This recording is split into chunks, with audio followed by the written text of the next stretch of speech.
aussi décrypter, ne pas prendre tout pour la réalité, bien comprendre que l'image souvent c'est de la fiction. Et puis il y a l'éducation par l'image, et c'est très important parce que c'est ce qui pousse aussi la citoyenneté, le fait de vivre ensemble, de refaire communauté. C'est que l'éducation par l'image, c'est ce qui a porté en fait l'ensemble de débats importants, sociétaux, depuis près d'un siècle.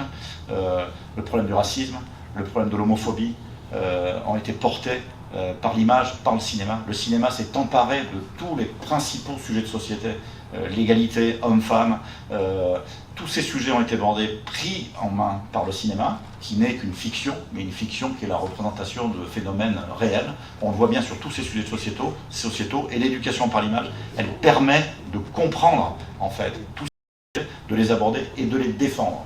Et de défendre des sujets, on n'est pas obligé d'être pareil pour s'entendre. Au contraire, la culture, c'est rassembler des gens qui ont des idéaux différents, qui viennent de milieux différents et qui échangent et qui ne sont pas forcément d'accord. Parce que ce qu'il faut enfin comprendre dans cette société qui est totalement morcelée actuellement, et totalement archipélisée, c'est qu'on n'est pas obligé d'être d'accord avec les gens avec qui on parle. On peut débattre.